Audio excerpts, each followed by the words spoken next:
शुरू करते हैं आपकी वर्कशीट नंबर 8। ये आपकी 7th क्लास की वर्कशीट है। यहाँ पे देखिए ये हिंदी मीडियम की सामाजिक विज्ञान की यानी कि भूगोल की वर्कशीट है। इसी के साथ आप देख सकते हैं नीचे आपकी इंग्लिश की वर्कशीट भी आई है। मैंने आप लोगों से क्वेश्चन किया था कि दोनों वर्कशीट्स अलग अलग बनाई जाएँ या एक साथ, तो आप लोग में से बहुत सारे बच्चों ने कहा कि मैम एक साथ ही बनाई जाए, तो इसलिए मैं एक साथ ही बना रही हूँ, आप लोग ले लेंगे। चलिए तो शुरू करते हैं। पहले आप लोग इसे अच्छे से लेबल कर लेंगे, वर्कशीट नंबर डाल देंगे, डेट डाल देंगे, अपने टीचर का नाम, यहाँ पे आपको क्लास टीचर का नाम लिखना है, ठीक है, अपना नाम, सब्जेक्ट और अपनी क्लास आप लोग लिख लेंगे। आज हम लोग क्या करेंगे, पारितंत्र के बारे में आज हम लोग पढ़ेंगे। तो देखिए क्या लिखा है, विचार करें, कैक्टस पौधे की पत्तियां कांटों के रूप में ही क्यों होती है। उसके बाद लिखा है ऊंट को रेगिस्तान का जहाज क्यों कहते हैं। उसके बाद लिखा है कमल के पौधे की पत्तियां चपटी क्यों होती है। इसके बाद लिखा है मेंढक पानी के पास क्यों पाए जाते हैं। इसके बाद लिखा है तटीय क्षेत्र में रहने वाले लोगों के भोजन का मुख्य भाग मछली क्यों है। चलिए अब हम एक एक का आंसर देखते हैं। पहला क्वेश्चन लिखा है कि कैक्टस के जो पौधे हैं उनकी पत्तियां कांटेदार क्यों होती है। इसका जो मुख्य कारण है ये है वहाँ की जलवायु। कैक्टस का पेड़ आपको कहाँ मिलेगा, जल्दी से बताइए मुझे। बिल्कुल सही, कैक्टस का पेड़ हमें रेगिस्तान में मिलेगा। कहाँ मिलेगा, रेगिस्तान में। और रेगिस्तान में क्या होता है कि वहाँ पे ना सूखा इलाका होता है, वहाँ उन्हें उतनी अच्छी पानी नहीं मिल पाता है, जिसकी वजह से वहाँ की जो पत्तियाँ हैं, जो वहाँ पे पेड़ है, वहाँ पे आपको क्या मिलेंगे, कांटेदार वन होंगे या फिर आपकी झाड़ियाँ होंगी, कांटेदार झाड़ियाँ। इसी वजह से वहाँ के जो पौधे होते हैं वो सब कांटेदार होते हैं, क्योंकि वहाँ एक तो गर्मी बहुत तेज़ होती है जिसकी वजह से वो सब सूख जाते हैं। और फिर देखिए हर जगह का जलवायु जैसा होता है वैसे ही वहाँ पे होने वाली चीज़ें पाई जाती हैं। जैसे कि अब आप रेगिस्तान जाएंगे तो रेगिस्तान में आपको एक तो पानी नहीं मिलेगा, ठीक, दूसरी चीज़ वहाँ पे आपको कोई भी सब्जियां अच्छी वाली जैसे आलू, मटर, टमाटर, लौकी, गोभी नहीं मिलेगी। क्यों, क्योंकि वहाँ की ना तो जलवायु इस लायक है और ना कि वहाँ की ज़मीन। ठीक, अब दूसरा करते हैं, ये क्या है, ऊंट को रेगिस्तान का जहाज क्यों कहते हैं। क्योंकि देखिए जो रेत होती है ना उसके अंदर जब आप पैर रखते हैं तो पैर आपका धंस जाता है, यानी अंदर को घुस जाता है। अब फिर जब आप उसे उठाएंगे, दोबारा रखेंगे, वो दोबारा घुस जाएगा, फिर दोबारा रखेंगे, वो दोबारा घुस जाएगा। तो इसमें क्या होता है, आपको बहुत मेहनत लगती है। केवल एक ऊँट ही ऐसा है जिसके पैर उसके अंदर फंसते नहीं हैं, एक पॉइंट।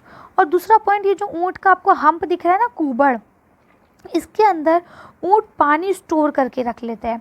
तो रेगिस्तान में कोई और जानवर जाएगा तो उसको प्यास लगने लगेगी, जबकि ऊँट जो है वो एक बार में 15-20 जो भी उसको पीना है पानी, 15-20 लीटर एक बार में पी लेता है और उसके बाद वो रेगिस्तान में चलता रहता है, उसी पानी को वो दोबारा अपने अंदर से यूज़ करता रहता है। समझ रहे हैं आप लोग, इसीलिए उसको रेगिस्तान का जहाज़ कहा जाता है। एक तो उसकी टांगें लंबी लंबी है तो वो बहुत जल्दी वहाँ पर चल लेता है, उसकी स्पीड अच्छी होती है। ठीक, अब आपका लिखा है कि कमल की जो पत्तियां हैं, कमल के पौधे की, ये पत्तियां चपटी क्यों होती हैं। देखिए ये इसका जो कारण है वो भी यही है कि ये पानी में पाया जाता है। ठीक है, जैसी जलवायु होगी, जैसा उसको मिलेगा माहौल, वो वैसे ही होगा। एग्जाम्पल तौर पे आप अपने आप को ले लीजिए, आप अच्छे घर में हैं, आपके माँ बाप पढ़े लिखे हैं, भाई बहन आपके पढ़े लिखे हैं, आपको अच्छे टीचर्स मिले, आप अच्छे से बोलेंगे, ठीक है, आप अच्छी से इंग्लिश में बात करेंगे। वहीं कोई और बच्चा होगा, उनके माँ बाप पढ़े लिखे नहीं हैं, ठीक, या किसी ऐसी स्कूल में जा रहे जहाँ पढ़ाई भी नहीं हो रही है, तो क्या होगा, वो बच्चा चाहे कितना अच्छा हो, फिर वो कहीं ना कहीं बिगड़ जाएगा। उसको वो तमीज़, वो मैनर्स नहीं होंगे जो आपको हैं। क्यों, क्योंकि आप अच्छी फैमिली से बिलोंग करते हैं, यानी सोहबत का असर है ना, जैसा माहौल वैसा बच्चा। ठीक, इसी तरह से अब जैसा माहौल है वैसे ही वहाँ के जानवर, पेड़ पौधे, फल फूल, ये सब चीज़ें होती हैं। अब लिखा है मेंढक पानी के ही आसपास क्यों पाए जाते हैं। क्योंकि मेंढक जो है वो एक ऐसा प्राणी है जो कि गॉड ने पानी और पानी के ऊपर दोनों तरह से रहने के लिए बनाया है और इसको पानी में रहना ज़्यादा पसंद है। ठीक है, और ये छोटे छोटे कीड़े मकोड़े खाता है जो पानी के पास ही ज़्यादातर मौजूद होते हैं। ठीक, इसीलिए ये आपको पानी के पास मिलता है। सेम इसी तरह से अगर कोई लोग तटीय क्षेत्र पे रहते हैं, यानी कि समुद्र के किनारे वाले इलाकों पे रहते हैं, तो उनका मुख्य भोजन जो है वो मछली होता है। क्यों, क्योंकि वहाँ पे उन्हें आसानी से मछली मिलती है, कम दामों में मिलती है और आसानी से मिलती है, इसलिए वो उसे खाते हैं। ऊपर से वो कंप्लीट फूड की तरह काम करती है, बहुत ज़्यादा ताकतवर भी होती है। समझ रहे, तो इसमें हम लोग ने बहुत टाइम लगा लिया। चले, उम्मीद करती हूँ आपको सब चीज़ें समझ में आ गई होंगी। अब पढ़ते हैं क्या, विभिन्न स्थानों पर पाए जाने वाले जीव जंतु, वनस्पति एवं लोग के रहन सहन के तरीक़े भिन्न होते हैं। यानी अगर आप अलग स्थान पे रहते हैं तो आपका बोलने का स्टाइल, वहाँ के पेड़ पौधे, जानवर, वहाँ पे आपका खाना पीना, रहना सहना सब अलग होगा। क्यों? क्योंकि वो वहाँ की जलवायु पे असर करता है। ठीक है, सभी पेड़ पौधे, जीव जंतु एवं मानव अपने आपस के पर्यावरण पर आश्रित होते हैं। यानी कि हम सब अपने इर्द गिर्द के पर्यावरण के ऊपर ही निर्भर करते हैं। जैसा पर्यावरण होगा वैसे ही हम होंगे। प्राय वे एक दूसरे पर भी आश्रित होते हैं। यानी वो ऐसा नहीं है कि हम एक दूसरे पर निर्भर नहीं, हम एक दूसरे पर भी निर्भर हैं। जहाँ हम जैसे रहेंगे वहाँ हमें वैसी चीज़ें मिलेंगी और हमें वही चीज़ खाना पसंद हो जाएगी। ठीक है, जीवधारियों का आपसी एवं अपने आसपास के पर्यावरण के बीच का संबंध पारितंत्र का निर्माण करता है। यानी जो चीज़ें एक एरिया में जो चीज़ें हैं उनका मिलना, उनका आपस में रिलेशन के कैसे है, एक दूसरे पर निर्भर है, यही चीज़ें क्या कहलाती हैं? आपका यही पारितंत्र का निर्माण करती हैं। एक पारितंत्र में वे सभी कारक होते हैं जो एक विशिष्ट क्षेत्र में पारस्परिक क्रिया करते हैं। यानी कि जो आपस में एक दूसरे से क्रिया करते हैं, चाहे वे जीवीय हो या अजीवीय, यानी कि चाहे वो जानदार हो या अजान यानी बेजान हो, लेकिन ये है कि दोनों आपस में एक दूसरे से निर्भर होते हैं। संसार में प्रत्येक विशिष्ट पारितंत्र के पास अपने निर्जीव वस्तुओं द्वारा निर्मित स्वयं की स्थितियां हैं। यानी कि हर चीज़ के पास कुछ ना कुछ अपना है। वे स्थितियां निर्धारित करती हैं कि किस प्रकार के जीव वहाँ रहने के लिए सक्षम होंगे। देखिए अब क्या होता है, जैसा इलाका होता है ना वहाँ पे वैसे ही रहते हैं। अब देखिए, क्या आपको बर्फीला भालू दिल्ली में मिलेगा? नहीं मिलेगा। क्यों? क्योंकि उसकी जो बॉडी है ना, उसको जो बॉडी का टेम्परेचर है, उसको बर्फ़ चाहिए, और अगर उसको बर्फ़ नहीं मिलती है तो वो नहीं रह सकता कहीं और। समझ रहे हैं आप लोग? इसी तरह से अगर हम किसी प्रकार के जीव का देखते हैं तो वो जैसे ही रहेगा, जिस जगह का होगा, उसको वहाँ की चीज़ें पसंद आएंगी। जीव जंतु केवल वहीं पनप सकते हैं जहाँ उनकी ज़रूरत पूरी हो। यानी जिस तरह के वो हैं और जब उन्हें वैसा ही माहौल मिलेगा वो तभी बड़े होंगे, अदरवाइज़ वो क्या हो जाएंगे? मर जाएंगे। अधिक वर्षा वाले वन, घास स्थल, रेगिस्तान, पर्वत, झील, नदी, महासागर एवं छोटे से ताल का भी एक पारितंत्र होता है। ठीक है, हो सकता है। अब क्या है पारितंत्र का मतलब? क्या है? उसके अंदर रहने वाले लोगों का पारस्परिक क्रिया करना, एक दूसरे पर निर्भर होना, तो ये तो जाहिर सी बात है। ठीक है ना। अब क्या लिखा? मानव ने भी अपने विवेक के उपयोग से मछली घर, बागबान और बाग यानी पार्क जैसे कृत्रिम पारितंत्र की रचना की है। अब आप लोग ने देखा होगा, आप लोगों के घर में एक्वेरियम होगा। क्या है वो एक नकली मछली का घर है। उसमें मछली असली है, पेड़ असली है, लेकिन क्या क्या वो असली है? नहीं, वो हमने बनाया है ना। तो जो भी चीज़ हमने बनाई है वो क्या कहलाती है? कृत्रिम। और जो गॉड ने बनाई है वो क्या होती है? नेचर। ठीक है। अब यहाँ क्या लिखा? पारितंत्र। पारितंत्र क्या है? वह तंत्र जिसमें समस्त जीवधारी आपस में एक दूसरे के साथ तथा पर्यावरण के उन भौतिक एवं रासायनिक कारकों के साथ पारस्परिक क्रिया करते हैं जिसमें वे निवास करते हैं। ये सब ऊर्जा और पदार्थ के स्थानांतरण द्वारा संबोधित हैं। ठीक है, संबंधित है। ठीक है, अब ये क्या बोल रहे हैं? देखिए, ये सब आपस में एक दूसरे के रहते हैं, क्रिया करते हैं, एक दूसरे पर निर्भर रहते हैं। ठीक है, अब यहाँ पहला क्वेश्चन क्या लिखा है आपका? पारितंत्र कैसे बनता है? चलिए इसका आंसर देखते हैं कि कैसे बनता है। पहले का आंसर यहाँ से लिख लेंगे कि जीवधारियों का आपसी एवं अपने आसपास के पर्यावरण के बीच का संबंध ही पारितंत्र का निर्माण करता है। ठीक है, चलिए अगला क्वेश्चन पढ़ते हैं। दूसरा क्वेश्चन है कि इनमें से कौन सा प्राकृतिक पारितंत्र नहीं है? तो अभी मैंने आपको बताया कि जो चीज़ गॉड ने दी है वो प्राकृतिक है और जो हमने बनाई है वो कृत्रिम है। तो अब देखिए, मरुस्थल गॉड ने दिया है, वन गॉड ने दिया है और समुद्र भी गॉड ने दिया है, लेकिन पार्क ऐसा है जिसे हमने खुद बनाया है। तो इसका आंसर क्या हो जाएगा? सिर्फ पार्क। अब अगला क्वेश्चन दिया है, दिए हुए संकेतों की सहायता से अपने इस पारितंत्र को पहचानिए और इसका आंसर लिखिए। ठीक है, तो अब देखिए क्या लिखा? मछली, पानी, कमल का फूल, ये सब कहाँ मिलेंगे आपको? ठीक है, रेत, ऊंट, कैक्टस का पौधा, ये सब कहाँ मिलेगा? घने पेड़, जंगली जानवर, मिट्टी, ये सब कहाँ मिलेगी? शंकुधारी वृक्ष, भेड़, बर्फ, ये सब कहाँ मिलेगा? चलिए तो इनके आंसर्स देखते हैं और इसके बाद जो है आपकी जो नीचे इंग्लिश की वर्कशीट आई है उसको पढ़ते हैं।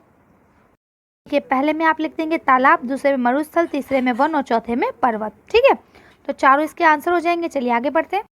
इंग्लिश की वर्कशीट को हम लोग पढ़ना शुरू करते हैं तो पहले आप लोग इसे अच्छे से लेबल कर लेंगे। ठीक है, आज भी आपकी इंग्लिश की जो वर्कशीट है वो भी 8 वर्कशीट है। इसके अलावा डेट आप लोग डाल देंगे, सब्जेक्ट इंग्लिश है, अपना क्लास, अपना नाम और अपने टीचर का नाम आप लोग लिख लेंगे। क्लास के साथ साथ आप लोग सेक्शन भी डाल सकते हैं अगर आपका दिल करे तो। चलिए, तो क्या लिखा है, the following dialogues have been taking from the chapter, यानी जो डायलॉग्स आपको दिए गए हैं ये चैप्टर के अंदर से लिए गए हैं। 3 क्वेश्चन, कौन से चैप्टर से लिए गए? 3 क्वेश्चन में से। आइडेंटिफाई द स्पीकर, अब आपको स्पीकर की पहचान करनी है कि कौन इसको बोलने वाला है। And place the dialogue in the dialogue box given below, और फिर आपको क्या करना है, ये जो डायलॉग्स दिए गए ना ये इसके बॉक्स में फिल करना है और ये बताना है कि ये कौन बोल रहा था। ठीक है, चलिए इसका आंसर देखते हैं हम लोग। देखिए, अब आप देख सकते हैं यहाँ आपको कुल 9 डायलॉग्स दिए गए हैं। कितने? 9। तो देखिए, ये जो पहला वाला डायलॉग है ना ये आपका इस जगह पे आ जाएगा। ठीक है, क्या होगा, ये जो आपका पहला डायलॉग यहाँ आपको दिया गया है ये आपका इस बॉक्स में आ जाएगा। यहाँ देखिए, यहाँ पहला नंबर लिखा है, यहाँ पे भी पहला नंबर लिखा है। अब पहला डायलॉग है क्या, इसको पढ़ते हैं। I have come to you wise hermit to ask you to answer 3 questions. How can I learn to do the right thing at the right time? How are the people I need most? And what affair are the most important? अब क्या बोलते हैं कि मैं तुम्हारे पास आया हूँ बूढ़े आदमी या सन्यासी, क्योंकि मैं तुमसे अपने 3 क्वेश्चंस का आंसर जानना चाहता हूँ। अब पहला क्वेश्चन उसने क्या बताया कि पहला क्वेश्चन मैं ये जानना चाहता हूँ कि किसी भी चीज़ को करने का सही समय क्या है। ठीक है, और उसके बाद दूसरा क्वेश्चन मैं वो जानना चाहता हूँ कि वो कौन सा पर्सन है जिसकी मुझे सबसे ज़्यादा ज़रूरत है। ठीक है, और वो कौन सी चीज़ है जो सबसे ज़्यादा मेरे लिए इम्पॉर्टेंट है। तो ये बात किसने कही थी, तो बिल्कुल साफ़ हो रही है, आप लोग अच्छे से बता सकते हैं कि ये बात किसने कही थी। ये किंग ने कही थी। किससे कही थी? हेरमेट से कही थी। ठीक है, तो देखिए यहाँ लिखा हुआ है, लिखा ना, हु सेड टू whom, किसने किससे कहा। तो देखिए यहाँ क्या लिखा, the king said this to the hermit, यानी ये बात बादशाह ने हेरमिट से कही थी। ठीक है, अब आगे चलते हैं। अब आपका नेक्स्ट क्या लिखा है, यू आर टायर्ड, तुम थक गए होगे, let me take the space and work in your place, यानी तुम थक गए होगे, अपना फावड़ा अपनी जगह पे मुझे दे दो, मैं तुम्हारी जगह पे काम कर देता हूँ। तो ये किसने कहा था? ये कहा था किंग ने। ठीक है, अभी मैं आपको आंसर दिखाऊंगी एक एक करके। ठीक है, पहले आप समझ लीजिए। तो आपको यहाँ क्या लिखना है, सेम इसी तरह से लिखना है, the king said to this hermit. ठीक है, अब ये थर्ड है आपका थैंक यू। यहाँ देखिए आपको लिखा हुआ है, ये रहा थर्ड नंबर पे थैंक यू। तो अभी थैंक यू किसने बोला है? ये हेरमिट ने बोला है किंग को। ठीक है, तो आप यहाँ सेम ऐसे ही करेंगे, द किंग की जगह क्या हो जाएगा, hermit said to this the, यहाँ हेरमिट की जगह हो जाएगा किंग। आ रही है समझ में? अभी मैं इसके आंसर आपको दिखा दूंगी, पहले आप लोग जल्दी जल्दी देख लीजिए। अब अगला क्या है, यहाँ लिखा है हर कम्स समवन रनिंग, यानी कोई आ रहा है, मुझे ऐसा महसूस हो रहा है कि कोई इधर आ रहा है। तो ये किसने कहा था? चलिए ये भी देखेंगे। फॉरगिव मी, मुझे माफ़ कर दो, ये किसने कहा था? ये भी देखेंगे अभी। ठीक है, इसके बाद क्या लिखा, I do not know you and have nothing to forgive you. ठीक है, अब ये किसने कहा था? तो इस तरह से ये आपके 8 हैं, और ये देखिए आपके 8 के लिए यहाँ पे स्पेस भी दिया गया है।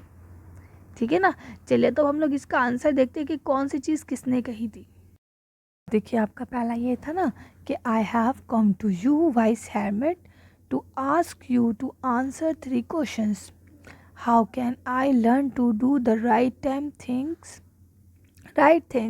Eight the right time? Who are the people I need most and what affair are the most important. ठीक है, तो अब देखिए किसने कहा था, the king said this to the hermit. ठीक है, तो आपका पहला हो गया। चलिए दूसरा देखते हैं कि दूसरा क्या लिखा, यू आर टायर्ड, तुम थक गए हो, let me take the space, यानी अपना फावड़ा मुझे दो, and work in your space, और अपनी जगह पे मुझे काम करने दो। किसने कहा था? ये the king said to this hermit. किसने कहा था? किंग ने कहा था। किससे कहा था? हेरमिट से कहा था। ठीक है, चलिए आप थर्ड देखते हैं। आपका क्या था? थैंक्स, यानी शुक्रिया। तो किसने कहा था? ये हेरमिट ने कहा था दिस टू द किंग, किससे कहा था, बादशाह से कहा था। चलिए अगला देखते हैं। देखिए अब यहाँ क्या लिखा है, है समवन कम्स समवन रनिंग, यानी अब ये किसने कहा था कि सुनो मुझे ऐसा लगा कोई आ रहा है, तो ये किसने कहा था, हैमिट ने कहा था दिस टू द किंग, किससे, बादशाह से। चलिए अगला पढ़ते हैं। अब क्या लिखा है, फॉरगिव मी, यानी मुझे माफ़ कर दो। ये किसने कहा था, द किंग्स एनिमी, किसने कहा था, ये बादशाह के दुश्मन ने कहा था। Said this to the king, किससे कहा था, बादशाह से कहा था, बादशाह के दुश्मन ने। देखिए बादशाह के दुश्मन में ना किंग्स एनिमी या इन्वर्टेड कॉमा के बाद एस भी आएगा, ठीक है, किंग्स एनिमी। चलिए आगे देखते हैं। अब देखिए यहाँ क्या लिखा था अगला आपका, I do not know you, मैं तुम्हें नहीं जानता हूँ, and have nothing to forgive you for, यानी और मेरे पास कुछ ऐसा भी नहीं है जिसके लिए मैं तुम्हें माफ़ करूँ। ठीक है, तो ये किसने कहा था, ये किंग ने कहा था, और किससे कहा था, अपने दुश्मन से कहा था। तो किंग्स एनिमी में फिर से यहाँ इन्वर्टेड कॉमा करके ऐस लगा देंगे, ये टाइपिंग मिस्टेक हुई है ज़रा सी, तो आप लोग इसे सही कर लेंगे, किंग्स एनिमी यानी बादशाह का दुश्मन, तो इन्वर्टेड कॉमा लग के ऐस लग जाएगा। ठीक है, सब जगह आप अब ऐसे ही कर लेंगे, मुझे लग रहा है कि ये मिस्टेक आगे भी सब में होने वाली है। ठीक है, तो आप लोग इसे सही कर लेंगे प्लीज़। चलिए आगे पढ़ते हैं। कि यहाँ क्या लिखा है, यू डू नॉट नो मी, यानी तुम मुझे नहीं जानते, बट आई नो यू, लेकिन मैं तुम्हें जानता हूँ। I am that enemy of yours, मैं तुम्हारा दुश्मन हूँ। Who so revenge on you, जो तुमसे बदला लेने आया था। Because you put my brother to death, और क्योंकि तुमने मेरे भाई को मौत की सज़ा सुनाई थी। एंड सीज माई प्रॉपर्टी, और तुमने मेरी सारी जायदाद को जब्त कर लिया था। I should have die if you had not dresses my wounded, यानी कि अगर तुम मेरे ज़ख्मों को पट्टी नहीं करते, उस पर मरहम नहीं लगाते, दवाई नहीं लगाते, तो मैं मर गया होता। I wish to kill you, मैं तुम्हें मारने के इरादे से यहाँ आया था। ठीक है, and you have save my life, और तुमने मेरी ज़िंदगी बचा ली। नाउ, अब से, इफ़ आई लाइफ, जब तक मैं जीऊँगा, आई विल सर्व यू, मैं तुम्हारी मतलब तुम्हारे लिए सर्वेंट बन के रहूँगा, तुम्हारी ग़ुलामी करूँगा।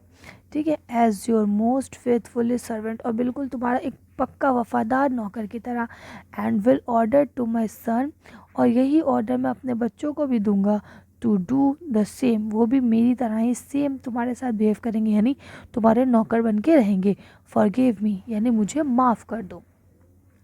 तभी किसने कहा था, ये कहा था किंग्स एनिमी ने, किससे कहा था, किंग से कहा था। ठीक है, तो यहाँ पे भी आप इन्वर्टेड कॉमा के साथ एस लिख लेंगे, किंग्स एनिमी ने कहा था किससे, किंग से। चलिए आगे पढ़ते हैं अपना नेक्स्ट।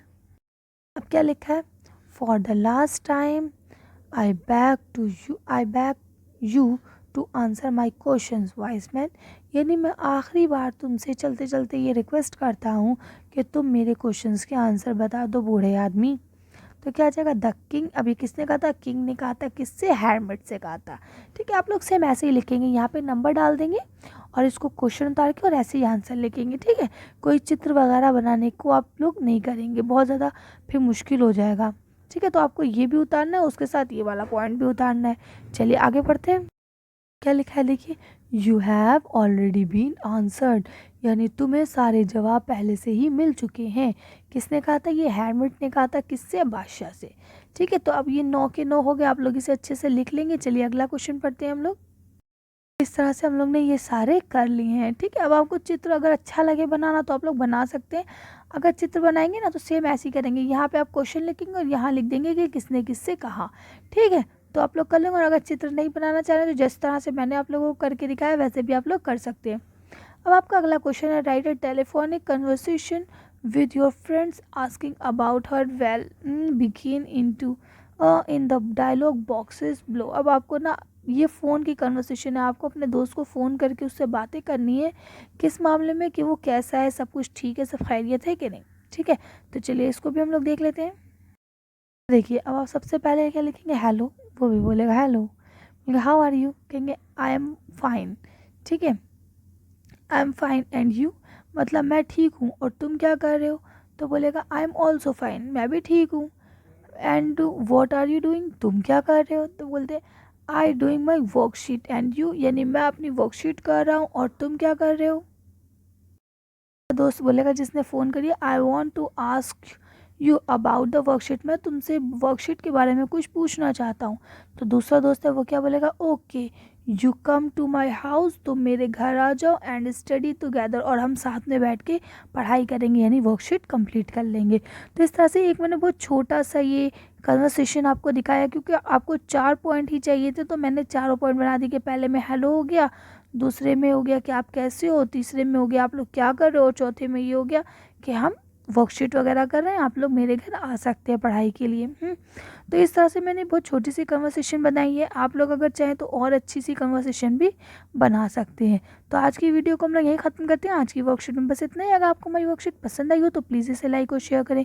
अगर अभी तक आपने हमारे चैनल को सब्सक्राइब नहीं करा है तो प्लीज़ हमारे चैनल को सब्सक्राइब करें। Thank you for watching.